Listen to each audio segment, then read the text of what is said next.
Dando prosseguimento à nossa lição 8, para os jovens da Igreja Batista Boa Vista, a marca do caráter cristão, nós estamos vendo sobre o fruto do Espírito. E é bom entender aqui agora que é um fruto completo, é como uma tangerina, e que ela tem seus vários gomos. Então é o fruto do Espírito e agora os seus gomos. Ou podemos dizer assim, a atividade do Espírito em nós, né? E as suas agora manifestações. Quer dizer, as manifestações desta atividade do Espírito Santo dentro de nós. O resultado do Espírito Santo de nós se manifesta nessas qualidades e capacidades que ele dá aos crentes de poder testemunhar, de poder glorificar o nome de Deus. Sem esse fruto, não teríamos condições de testemunhar sobre Deus, de manifestar Deus para as outras pessoas. E nós já vimos dessas 9 características, dessas 9 manifestações, nós já vimos aqui 3 delas. Nós vimos sobre o amor, sobre a alegria, sobre a paz e também vimos sobre a longanimidade. Nós vamos agora ver sobre benignidade e também sobre bondade, sobre fé, mansidão e temperança. Então essas qualidades, essas manifestações do Espírito. Então vamos aqui agora a benignidade. Benignidade é aquela capacidade que o Espírito Santo de Deus nos dá de perdoar uns aos outros. É uma pessoa benigna, é uma pessoa perdoadora, é alguém que manifesta esse bem em favor da outra pessoa, que prefere sofrer, levar o prejuízo, se responsabilizar pelo ônus, ele admitir o bem para outra pessoa, mesmo às vezes em prejuízo próprio. Nós vemos depois a palavra bondade. Benignidade e bondade parece ser muito aqui parecidas, né, uma com a outra, mas essa é uma virtude que fala sobre o bem sendo colocado em prática, a caridade que você está fazendo para com outras pessoas, manifestando esse amor que foi a primeira característica para com as outras pessoas. Então eu creio que aqui nós temos a bondade como o bem sendo colocado em prática para as outras pessoas, né? Então requer-se bondade do ministro de Deus, requer-se bondade do servo de Deus, do crente em Cristo Jesus.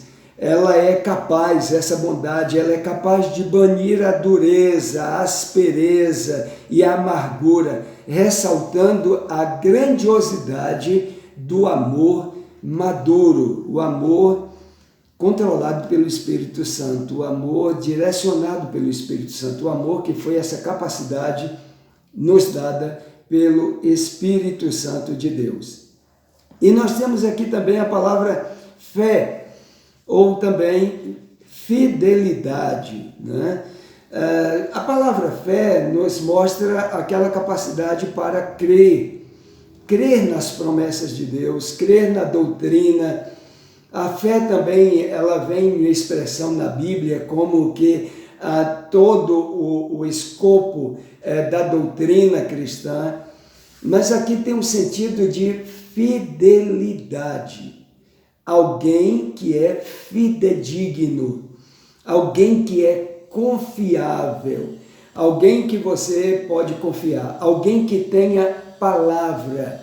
Nós vivemos uma época em que as pessoas não assumem as suas palavras, as pessoas não assumem os seus compromissos. Na verdade, nós vivemos uma época em que, principalmente com as coisas espirituais, as pessoas são descompromissadas. Elas não querem compromisso, elas não querem ser cobradas, elas não querem ser exigidas, elas não querem fazer compromisso. Eles usam até um texto bíblico para poder justificar isso, dizendo assim, é melhor não prometer do que prometer e não cumprir. Olha bem, não é que a Bíblia está dizendo que você não deva prometer, que você não deva se comprometer. O que a Bíblia está dizendo é que você tem que ter cuidado e saber que você tem que prometer com o propósito de cumprir.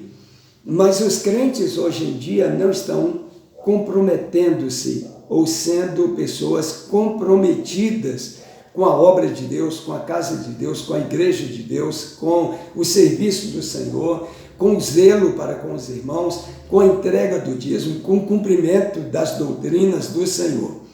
Eles vivem soltos, mas o que a palavra de Deus nos diz é que o fruto do Espírito é fidelidade, pessoa que é fiel. E vem uma outra palavra aqui que é mansidão. Eu gostaria até de ler o que o autor diz, porque é algo que eu preciso muito também, e que eu tenho muita dificuldade de ser uma pessoa mansa. A palavra de Deus diz sobre Moisés, que Moisés era o homem mais manso na face da terra.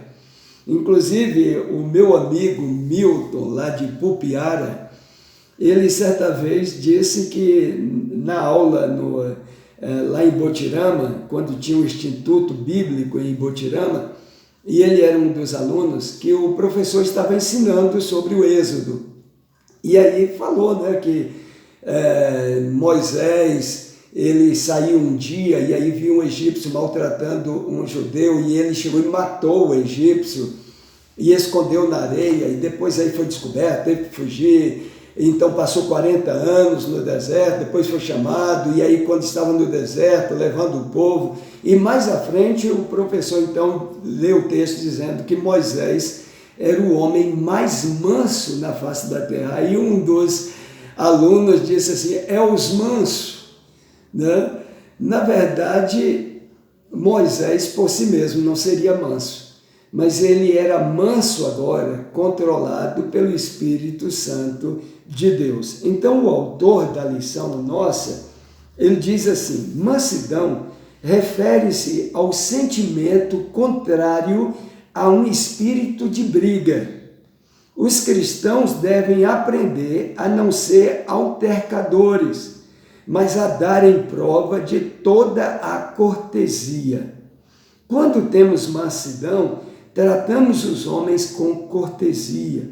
Somos capazes de repreender sem rancor, rebater sem intolerância, enfrentar a verdade sem ressentimento, irar-nos sem pecar e ser humilde sem ser fraco. Olha, uma boa explanação do nosso autor aqui sobre esta palavra, sobre essa característica mansidão. Eu realmente confesso que eu tenho grande dificuldade também nessa área, mas o nosso Deus, ele age em nós e nós vamos ver por que essa luta, por que essa dificuldade que nós temos, tá bom? Então, depois de mansidão aí, agora vem o último, que é temperança ou domínio próprio. A palavra temperança tem a ver com o tempero, a pessoa que tem um bom tempero. Você sabe quando é um bom tempero em uma comida? É quando não tem sal demais e nem sal de menos, mas está na medida certa, com os outros ingredientes também colocados na medida certa, e aí é que dá aquele sabor agradável. Então, a mesma coisa é o domínio próprio, a pessoa que domina seu espírito, aquele que tem autocontrole sobre as suas emoções, sobre os seus impulsos. É algo muito difícil. O apóstolo Paulo fala sobre a questão da língua, né? A língua é um pequeno instrumento, mas que desgraça uma vida toda. É como uma pequena chama que coloca fogo em uma floresta completa. É como um pequeno leme e que dá direção a uma grande nau. A língua, ela é terrível, então quem controla a língua controla o corpo todo. Mas quem realmente pode controlar perfeitamente a sua língua? Quem é que não peca em alguma palavra? Todos nós pecamos. Mas aqui está nos dizendo que nós temos esse fruto do Espírito em nós, que é o domínio próprio, o controle das nossas emoções, controle sobre a nossa carne. Olha, como a gente ser vitorioso nisso aqui? Na verdade, não há força humana realmente que possa